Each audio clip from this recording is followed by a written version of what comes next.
doggies. Oh man. You know, it's funny. I haven't so I'm from the DMV, DC, Maryland, and Virginia, but I'm the DM part. Virginia's not me. DC, Maryland. I live in Maryland, 15, 20 minutes outside of Washington, DC. And I recently got back from Colorado, and in Colorado, it was cool. I was up in the mountains. The air was just crisp. It was like spring water. And then I get back to Maryland, and it's like a thick chocolate shake. And I realized I haven't left the area in this type of transition to realize the difference. And so when I left, it was cool. And I feel like it just got hot all of a sudden. It's really hot. But I'm from here, so I'll adjust. But that's not what I'm here to talk about anyway. Why am I talking about this? All right. I actually was going to do a different video, but I feel compelled.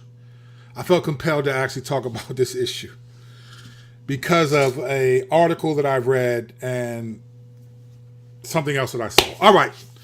Let's get into this. First things first. Welcome to CNN. I'm your host, the underdog, Kurt Kennedy. Let's go in. All right, on this channel, we take no part in the unfruitful works of darkness, but instead expose them. All right? That's what we do here. So we're going to talk about some things. We give an expose or some things. All right, if you are of the Christian tradition, such as I am, if you are a Christian, a believer, a follower of the way, a fear of the Lordian, all of it, right? If you are a genuine Christian who believes that Jesus is actually the Son of God and that died on the cross for your sins and rose from the dead, proving thus that your sins are atoned for, and you placing your faith in him and living your life according to him, then you know that the Bible, that he says that tomorrow is not promised, right? James says we should say, Lord willing, if we travel and go forth. Tomorrow's not promised, but the day of the Lord is. There will come a day when the Lord will return and everything. Once that happens, it's a wrap. It's a breakfast wrap. It's a honey wheat wrap. Whatever wrap you like, a lettuce wrap. It's a wrap. And if you believe in that, then you know tomorrow's not promised, but the future is. And so we want to remember the future. Right there, right there, right there. All right, and as usual, I lose a couple of followers every day. For whatever reason, I feel like Paula Abdul with 2 steps forward, I take 3 steps back. We come together because opposites attract. All right. But I'm trying to get to 5K December 31st. If I'm not at 5K, then I'm going to do something drastic. But if I'm at 5K, we're going to step things up. So I appreciate you. Like and subscribe to the channel. You know what it is. You know I always give you something to consider. All right. Having said that, let's have this conversation. All right. If you are old enough, and I don't even know how old you have to be. So, but if you're my age, you're older, you've been around some time, you grew up in the 80s, right? You remember a series of movies called Star Wars, all right? And there were initially 3 movies, episode 4, 5, and 6. And episode 4 was Star Wars, I think A New Beginning. Episode 5 was The Empire Strikes Back. And then episode 6 was Return of the Jedi.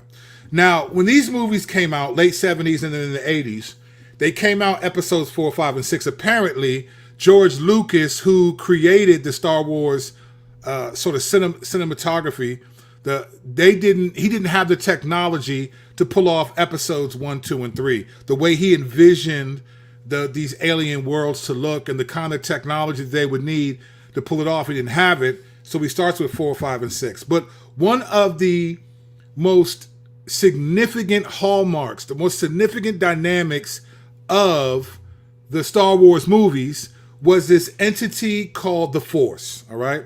Now, I found out later as I got older that the Force kind of functions the way like Buddhism does. This sense where it just flows through everything and you just got to tap into it. I didn't know all of that then. I didn't know that George Lucas was a Buddhist or something. So it was sort of a euphemism for Buddhism, right? You like that bar? That was a bar. Euphemism for Buddhism. I always rhyme, right? Well, I loved the concept of the Force. And there was this sense where it would be these intense scenes like, use the Force, Luke. Let go, Luke. And it was Obi-Wan Kenobi trying to teach Luke Skywalker how to use the Force. And then eventually Obi-Wan was killed, and so Luke found Yoda in The Empire Strikes Back, and now Yoda Master is trying to teach Luke how to, and Luke's doing all this stuff. And it was just tough. And the Force would be stuff like, it could just stop your breathing. It could make things turn off. And it was just like almost like supernatural. To be honest with you, it was almost like having supernatural abilities where like you could have demons at your disposal that would just do stuff. Right? I remember Darth Vader one time, this dude was talking, and Darth Vader had this crazy breath. He'd be like, that's how he would talk. Always he sounded like me coming back from Colorado. Right? He was sounding like that, but it was cooler because it had the effects. I remember one time a dude was talking, and Darth Vader just went like this. And the dude was like, Vader, you can't. And he couldn't breathe, and Vader was holding his breath like this. And then the guy was like, Vader, release him. And then he let him go. And I was like, the Force was no joke. It was kind of like witchcraft. When you really think about, when you listen to like testimonies of like people who were witches that got saved or warlocks, it was kind of like they had that ability over people, right? But that's not what this video is about.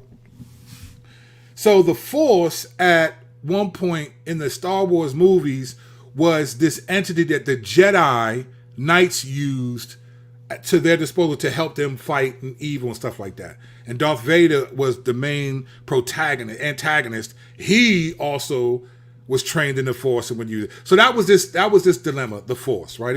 And that happened later on, and as subsequent movies came out, episodes 1, 2, and 3, that were never better than 4, 5, and 6, and all of this stuff. And the newer Star Wars don't talk about the Force as much, but if you're of the old school, you understand that the Force represented then this cinematic entity that determined good and evil.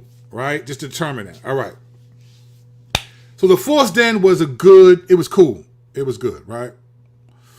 The Force now is something totally different. The Force now, it's like people have taken, they call it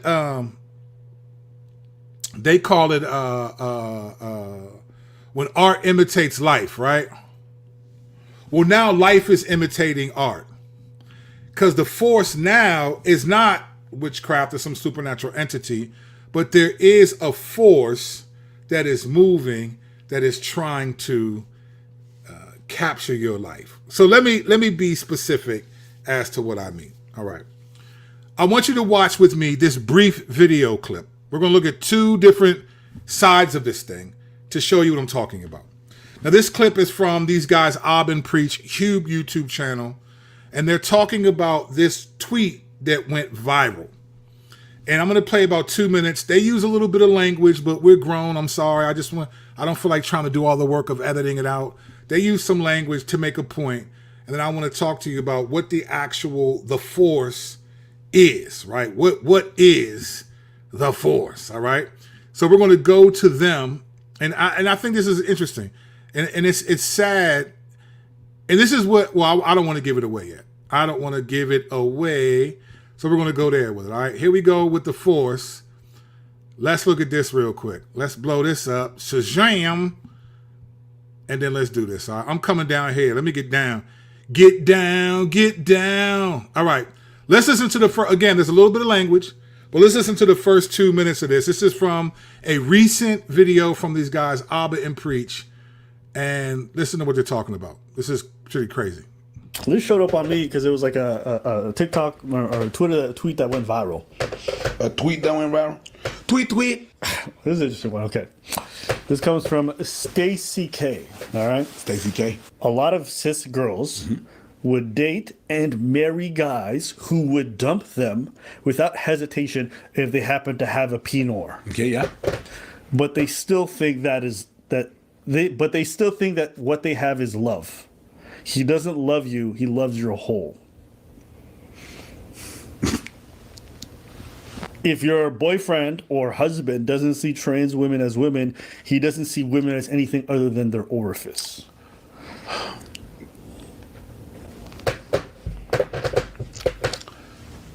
Okay.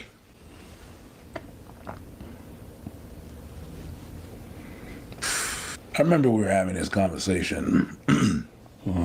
We did a video on that, and you brought up a wonderful point. Which is? But the wonderful point that you brought up was, so what does that mean?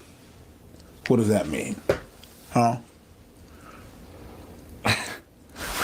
If you're gay and you find out, and your boy would find out that you have a vagina, he would dump you. He don't love your dick. He don't love you. He loves just the dick. Mm-hmm. That's not real love you got. There's no way they would ever say that. No, they wouldn't. They would not say that. They would not. But still, the rhetoric is the same, and it makes no sense. Yes, I've heard gay dudes say that they're repulsed by the idea of like the female reproductive. 100%. I've heard. Yeah. Is it weird for dudes to say, "I don't want to look at penors"? For straight dudes, is it weird? I don't think none of that is weird. I'm okay with what I said, and it's fine. And you know what? You guys are a bunch of weirdos. I'm gonna tell you why you're a bunch of weirdos. All right? Why are you forcing people that don't like you to like you? If a motherfucker don't want to date me because of who I am, guess what?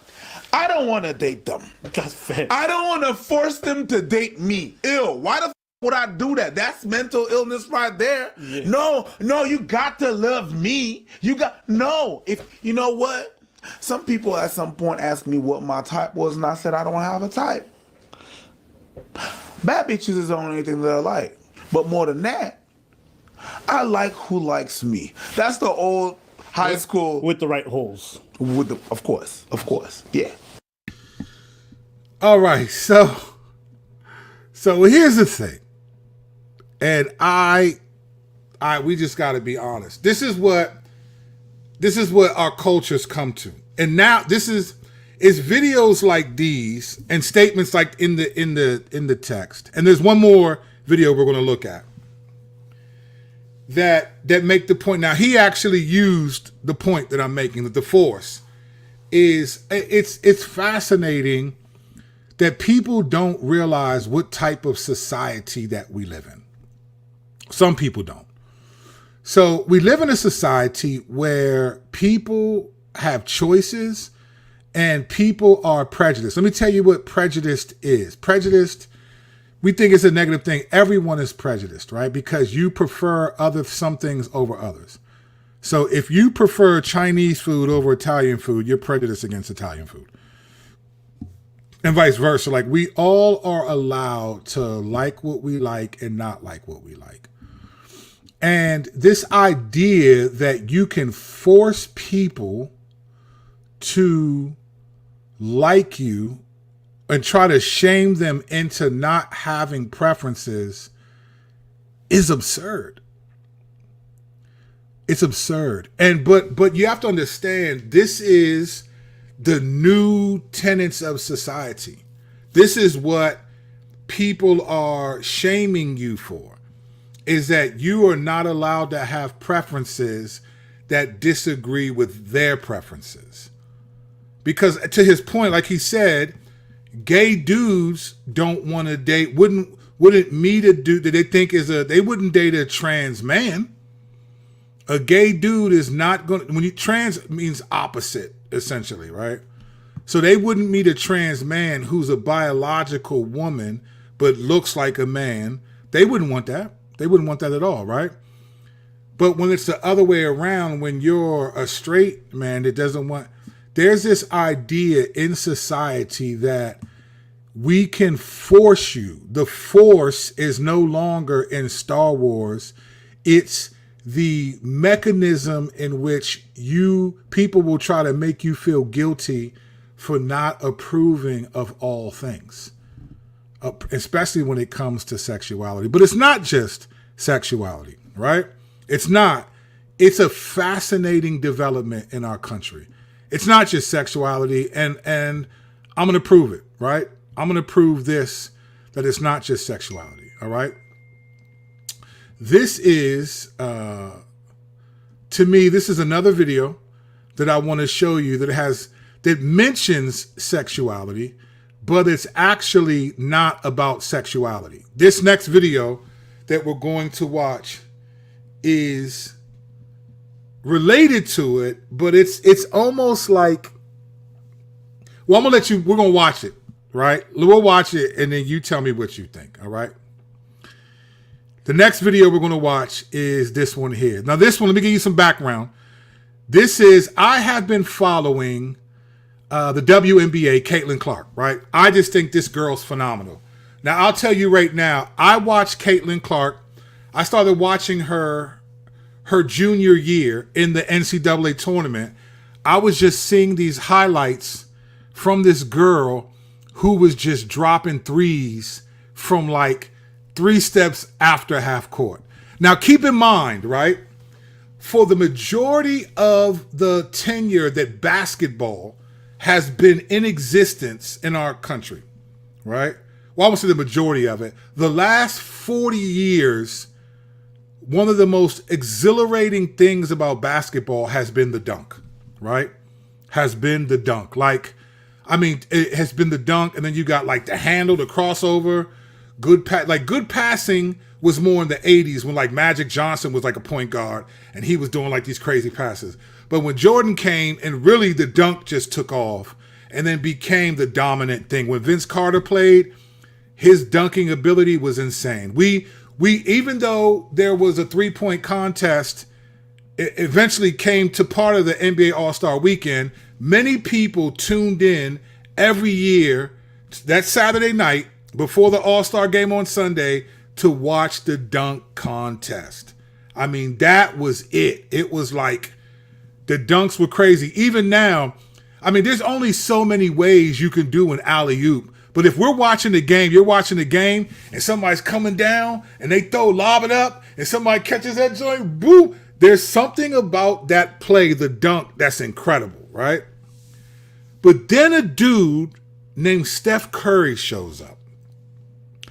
And even though the 3-point line had been around, Reggie Miller from the Indiana Pacers, old faithful, he was good at shooting threes. I remember Michael Jordan against the Portland Trail Blazers one time, hit 6 threes in the first half, and it was like, yo, he's going crazy. But there was no one who's taken the 3-point shot and turned it into essentially a dunk. Like, a dunk is almost a guaranteed score. If you're tall enough and can jump, like, to miss a dunk would be like, bro, what are you doing missing a dunk? Steph Curry was the first person to show up and turn the 3-point shot into a dunk. He made everyone want to start shooting threes. This dude had the finger of God, right? So when I heard about this girl, Caitlin Clark, what I heard was she's a female Steph Curry, right? And I was like, I got to see this. And don't get me wrong. There's some good WNBA players of the girls that are Sabrina Ionescu. She shot against Steph Curry last year in the NBA All-Star 3-point. But this girl's pulling up, she's coming down the court, she's not super attractive, not whatever. She's just coming down the court. She'll step back and pull a 3 that's super far away and nail that joint, right? So she became like, I was like, I got to see this girl play. So I watched the playoffs her junior year. She lost in the championship game to Angel Reese and the LSU Tigers. And then I watched the NCAA women's tournament the next year and watched them play. And they got to the championship game again and they lost to South Carolina, right? Dawn Staley and them. So that's what made me. And then she transitioned to the WNBA and I'm following her. And a ton of people are following her because the girl's just a phenom, all right? Having said that, there is a lot of pushback that they're talking about she's only popular because of race and sexuality. I think there's some truth to that, but I want us to watch this clip and then I'm going to explain. I want you to listen to this. We're going to watch about 2 minutes of this. There's a female analyst named Jamel Hill who was responding to an article written by the LA Times praising Caitlin Clark. And Jamel Hill responded with comments and was getting backlash. And Mark Lamont Hill, no relation to Jamel Hill as far as I know, he's defending her comments. Let's watch a little bit about what he says, and I'm going to give you some last comments about the force and how all of this is. It's just incredible. Let's watch this. Caitlin Clark is changing the profession. And she is Taylor Swift for the jump shot to the extent that white people love her. She is a darling of white America, and she is skilled, right? I mean, 55,000 people showed up to watch her play a practice game last fall. Her last college game drew 24 million TV viewers. For context, 24 million TV viewers is 3.5 times larger than the people who watched Serena Williams' last tennis match. She got a $28 million deal with Nike that includes a signature shoe. 3 million people watched ESPN just to watch her get drafted. This is what Kevin Baxter's saying. So she is a phenom. The question isn't that. The question is why. Now, there's her extraordinary talent, to be sure. There's no doubt that Caitlin Clark is special. But there's more to it. And the more to it is about race. The more to it is about gender. The more to it is about sexuality. This is the point that Jemele Hill was making in her commentary. Jemele was asked to comment for this piece. And she said, and this is the interesting part. She said, we would all be very naive if we didn't say race and her sexuality. Let me bring this up, in fact. I want y'all to see it so y'all don't think I just be making stuff up. I want y'all to see this. Can y'all see it? I don't know if y'all can see it, but yeah, y'all gonna see it. There we go. Y'all should be able to see it now. We would be very naive if we didn't say race and her sexuality played a role in her popularity. While so many people are happy for Caitlin's success, including the players, this has had such an enormous impact on the game. There is a part of it that is a little problematic because of what it says about the worth and the marketability of the players who are already there. Now, this shouldn't be a controversial statement. She didn't diss Caitlin Clark. She didn't say Caitlin Clark is untalented. She didn't say Caitlin Clark didn't have gifts. She didn't say any of that. She simply said Caitlin Clark is one thing, and we got to think about this other thing. But when you read the headlines, go to the New York Post, go to the Daily Mail, go to the Daily Buzz, go to Twitter, X, whatever you want to call it, and read what they're saying. They're all dragging Jemele Hill through the coals, raking her across the coals, as if she said something crazy, as if she said something wrong, as if she said something offensive, as if she said something racist. None of that could be further from the truth. What Jemele said was the gospel.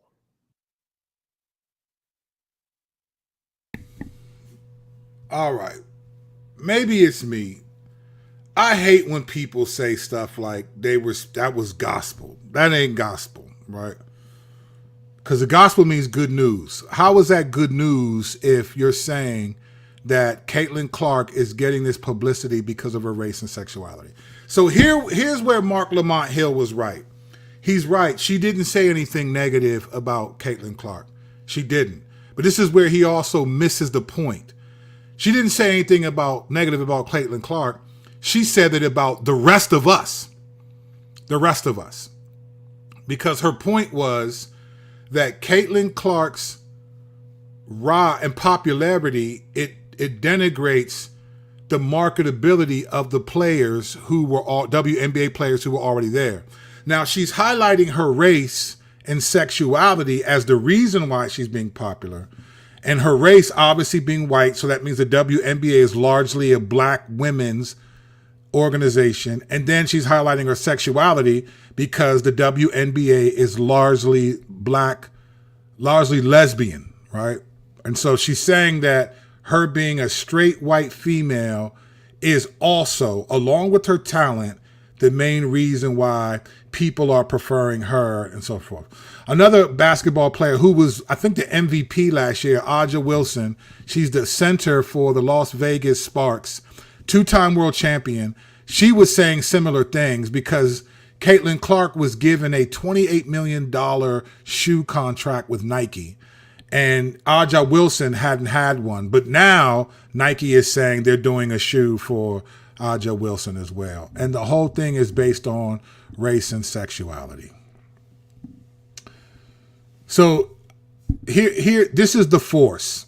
This is the force, right? Here's the thing that they don't realize. Like, we live in a country where it's called Western free market capitalism. All right. In that company, businesses, the blueprint, whatever bylaws an organization has, right? Whatever bylaws your favorite, whether it's Apple, Microsoft, whatever it is, Elon Musk cars, whatever that stuff, whatever it is, whatever company, whatever food place, Outback is one of my favorite places, right? Whatever business exists, no matter what their bylaws say, every company in America, in the world, but in America, in a free market capitalistic nation, every company is pretty much, unless you're a nonprofit, the majority of businesses in America are trying to make money. Unless you're a nonprofit, 501c3, something like that, right? Your goal is to be a profit organization. You want to make money. This is what the stock market is about. It's you investing in companies that you think will make you money, right? And you got safe companies like an Apple who are always on the pretty much on the uptake. And then you got some companies that are a risk, that are coming on the market, that just came on, and you're hoping that, man, I'm going to invest in shares in this company because if it starts to make money, then I get paid because I've invested in the shares of the company. We live in a country where capitalism is king and making money is king. And businesses are going to primarily put their desire and what they think will make them money above everything else. They don't care about equity as much as we think. Sure, there were some people that caved in to the pressure from the Black Lives Matter movement and so forth, or caved into conservative, whatever it is. There was this pressure that said, you got to do this. And the force was making people agree to things that they did not want to do. But those companies did it primarily because of fear of losing money, right? Companies do business by what makes them money. Here's the reality. Nike doesn't care about Caitlin Clark. Wilson, who just did Wilson hasn't done a signature basketball with another athlete since Michael Jordan. Caitlin Clark is going to be doing a signature basketball and going to be giving them feedback on basketballs. Wilson and Spalding are the two biggest basketball companies in the world. And Wilson is doing, that's unheard of. They haven't done it since Michael Jordan. But they don't care about her, right? All these people in the WNBA, every stadium that Caitlin Clark plays in is sold out. You know why? Is it because she's white and she's heterosexual? Most people don't really care about that. Sure, maybe if she was a lesbian and outspoken, maybe people would be like, but that's because anyone who flaunts their sexuality is annoying. You know what I'm saying? Like, it's like, who cares, bro? If Caitlin Clark got hurt, right, and doesn't play the rest of the season, all those stadiums that had bought tickets, they would be empty. People are coming to watch a girl pull from half court and make it consistently. That's what they're most excited about. But the reality is this: even if people are coming because of her race and sexuality, Jamel Hill's comments about the other women not being marketable and this stuff, she's missing the point. In a capitalistic society where money dictates agenda, right? Your budget dictates your agenda. If a company is not confident they're going to make money, they wouldn't pursue it. Now, beauty's in the eye of the beholder. I'm an ugly dude myself, but I got game. But I'm an ugly dude. I don't think Caitlin Clark is attractive. And I don't think many people think she's a sex symbol. No one's marketing her because of how she looks. They're marketing her because Steph Curry made the 3-point shot fascinating, where you would watch this dude do this stuff and hit threes as consistently as dudes make layups. That's a hard shot to make. The other night when they were playing against the Connecticut Sun at home, the Erica, or whatever the point guard was, they had gotten a rebound, was running fast break. Caitlin Clark was on the right side. She dropped the pass back to her. I'm talking about Caitlin Clark was 32 feet out, pulled up from the three, bang! The crowd went crazy, all right? For context, the WNBA three-point line is 20.9 feet away from the basket, okay? 20.9, pretty good distance. Caitlin Clark pulled up from 32 feet. So 12 more feet from the three-point line, she pulled up, smack, and the crowd erupted. I was like, woo! Because it's amazing to watch people who can shoot from long distance and make them consistently. When you try to make it about her race and sexuality and saying that because she's more marketable than the other players, this is why people say that you're just woke. And this is why I have to agree.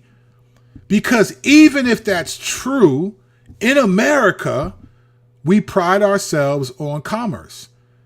If a company thought we can't make money off of Caitlin Clark, no one would care.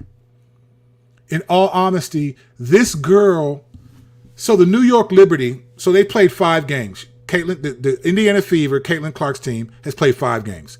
2 of them against the Connecticut Sun, who everyone would say is probably the most defensive team in the league. The first time she played, they lost by 21. They played the other night, they lost by 4 points. They're getting better.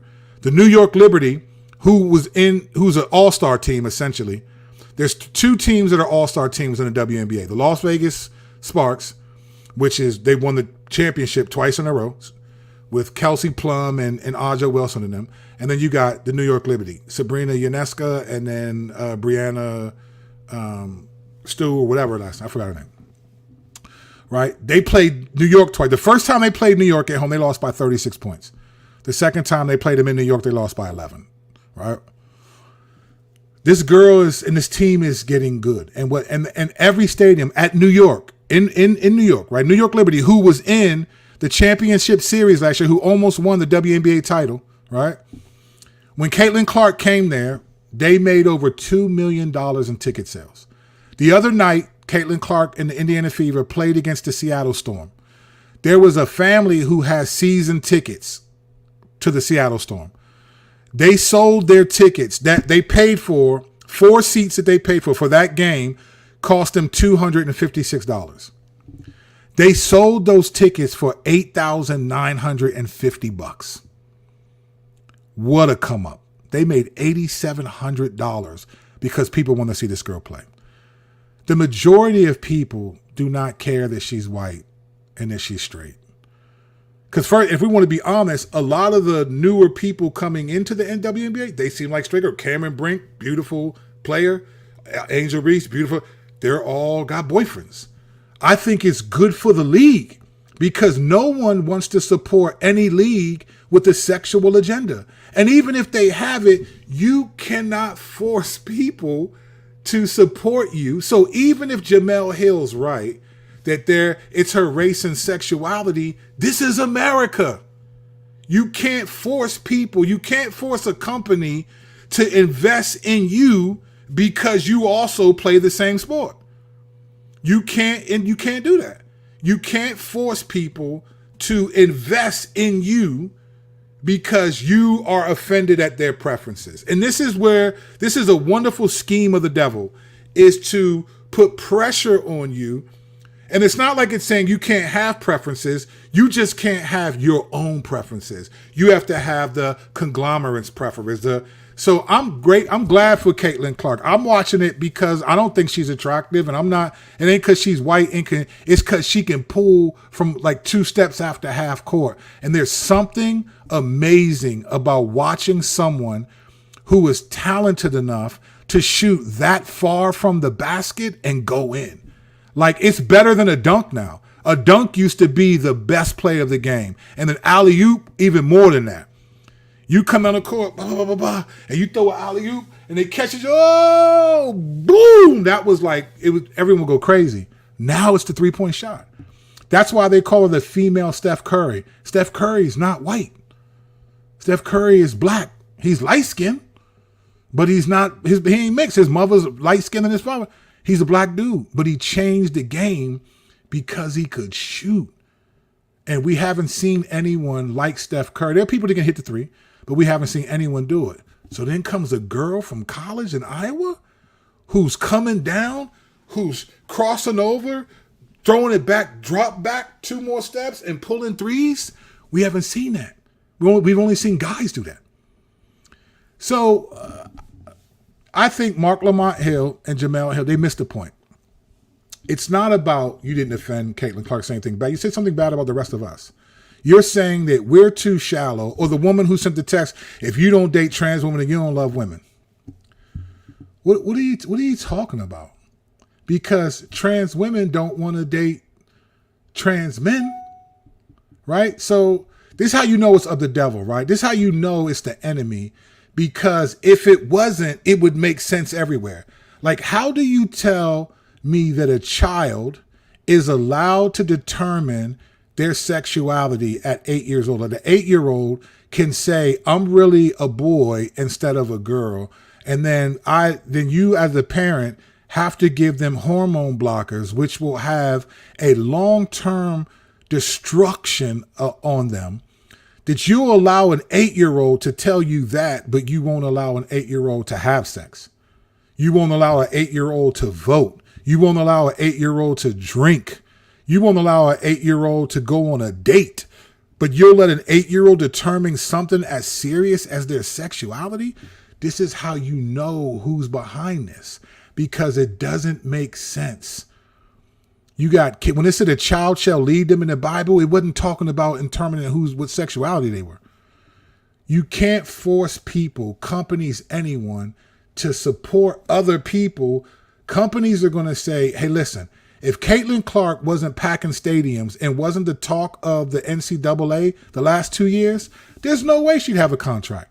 That's why tons of girls who were good ball players who can ball, that's why they came to the WNBA and we didn't hear about them, because they're not bringing in. Caitlin Clark there hasn't been a stadium that they haven't even won yet. They're 0-5, 0-5, and every stadium they play in is sold out. I just think, what a crazy time. Where the Force used to be a dynamic in movies, Star Wars movies, but now it's an entity that they're trying to force people to submit to, forcing you to want something or like something and trying to shame you because you don't. I think it's the most fascinating thing in the world. And by fascinating, I don't mean in a good way. I mean, what a scheme of the devil to try to promote this. So this is why I've never banged with the left in the whole woke movement. Some of the stuff I don't think was considered woke. I think it was conservatives and people on the other side. They put everything under this umbrella because they didn't want to deal with some things that were real. But a lot of it is 100% fake. 100% fake. You stop catfishing me, fam. I just think it's sad. And I tell my boys all the time, boys, if you start dating, when you're thinking about marriage and you want to date, I said, boys, you need to get baby pictures. You need to get pictures of how old she was at this age and that. And there are people that have got offended at that. I don't care. It is not my preference that any of my sons marry someone who was biologically born just like them. I don't care what surgery you had. No sirree, Bob. And if that makes me a bad person, then I will stand before God and let him tell me I was a bad person. I'll lean my ear forward. It's just a crazy time. You can't force people to like stuff like that, force companies to do that. It's just wild. And you ain't gonna force me. So it just rubbed me the wrong way. Johnny Gill, rub you the right way, strong. It rubbed me the wrong way. I was like, man, you gotta be kidding me. Talking about if you don't like trans women, you don't like women. Nah, fam. If you don't want to date somebody that has mental health issues on that level, don't do it, fam. Don't do it. But what do I know? What do I know? All right, let's go to the tape. Let's see. It's like comments, and then let's see. Let's go to the tape. Vegas Aces. Not that it's important. Okay, cool. I might have got the name wrong. No worries. It's crazy to think that people would be able to the WNBA. I can't believe it. Especially after years of being upset, they were not getting it all because bro, you nailed it. Mark, you nailed it. It's crazy to me, right? It's crazy to me that you're getting charter flights now. I mean, listen, when you're getting millions of dollars in ticket sales just for the game, right? You're getting millions of dollars in ticket sales. What are you mad for? Even if you don't like this little white straight girl, it's because of her that your stadium is filled. You haven't had a packed stadium in 21 years. The Seattle Storm Stadium the other night was sold out to capacity. That was larger than Sue Bird's last home game with the Storm. Won them a championship, and there weren't that many people. Because people want to see people who can pull up from half court and hit it consistently. Steph Curry made the three-point shot more exciting than a dunk, and this girl is pulling them the deepest we've ever seen. Go look at her highlights in the WNBA. She's pulling them. They call it from the logo. She's pulling from the logo. That's why I watch her games. I'm more interested in watching her play than the men. Last night, I was watching that game. I'm sitting at my computer, what I'm doing right now. I had a group last night after people left. I watched her and the Storm play. At the same time was the Dallas and Minnesota game. And I was watching, when Caitlin Clark was in, I was watching her play more than them. I wanted to see her pull. When she was out of the game, I switched back to the other. It's just crazy. Like, you're benefiting from this, and it's just crazy. That was Curry range. Bravo. This girl can shoot. I think the furthest point with 3 points, 25 feet. Okay. NBA. She shot 32 feet, my dude. And I'm talking about, if you go find the highlight on YouTube, it's not like she threw it up like a last second shot. Slim. She pulled up with form, kept her hand extended, bam, and then ran down like, let's go. I got goosebumps watching it. I loved it. I love watching this white, straight girl play. I don't care. She's ridiculous. She's my favorite basketball player right now, men or women. And it's not because she's attractive. I don't even think that. She just can pull. She's shooting a shot that's really popular. So I just think, man, you just got to be kidding me. Companies care about commerce. If Caitlin Clark could not make them money, they wouldn't support her. This has nothing to do with, maybe if Rich and Straight does, so what? You can't force people to not have their preferences. And if anything, Jamel Hill, then it means that people want to see rich, white, straight people. Fine, then that's what people want. You can't shame people into supporting you. It's fascinating to me. Dave, spot on, all comes back to that bag. So 100%, bro. It's just that. And lastly, comments are like today, but that's all right. WNBA might actually honestly, bro, they've been subsidized by the NBA all the time. This is the first year where they might, and I could be wrong, I don't know. This is the first year where they might make enough money on their own. Like to be, listen, if Caitlin Clark is selling out, she's got 35 more games. Can you imagine if this girl has 35 sellout, like at 40 everywhere she plays? Because she's only going to get better. They're 0-5, but it's not because of her. She's averaging she only 4 players. She's the 4th player. 4 players in the first 4 games averaged 50 points and at least 15 assists. Only 4. Candace Parker, who is basically the Michael Jordan of the WNBA. Sue Bird, and then another person. And the last time it was done was like 2004. I think Candace Parker was the last one to come into the league in the first 4 games. Caitlin Clark. She's had 51 points and 15 assists in her first 4 games. Man, listen, they need to just be happy. It doesn't mean that she's the only good person. But listen, when she plays in your city, man, you give it all you got. Make those fans want to come back and watch your team play. But you can't blame them. And lastly, I'm going to say this. I'm going to end with this. Lastly, I'm going to say this. Why are they getting mad that the WNBA isn't getting support, right? The WNBA is women's basketball, correct, right? There are more women in the world than men. And there are more women in the country than men, right? How come the stadiums aren't filled with women supporting women? Them stadiums be not empty, but there's not like if you can't blame who are you blaming it on? Because women could be in there supporting women, but they don't.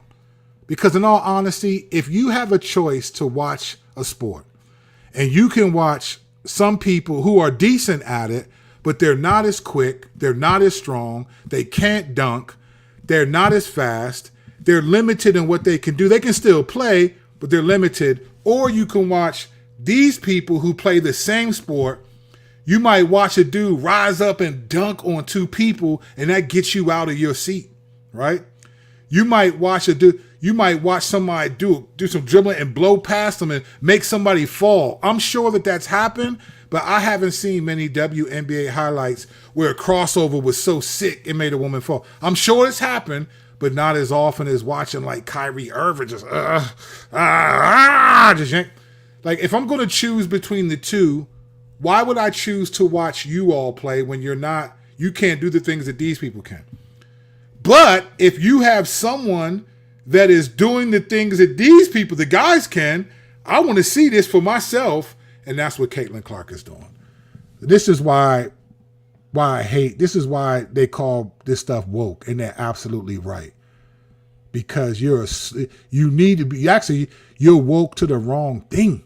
You're asleep to the reality of the culture that you live in. This is the greatest racist color in America is not white, it's green. That color causes more division than anything else. It's green. And companies that specialize in green are going to only invest in what they think is going to make them that. It's nothing for Nike to give someone $28 million. Especially if they think they're going to make $100 million off that person by the shoes that they sell. But what do I know? All right. I'm out of here. Grace and peace. I had something else I was going to talk about, but I felt perturbed. I needed to say something. I said it. We'll see you on the up and up. Peace.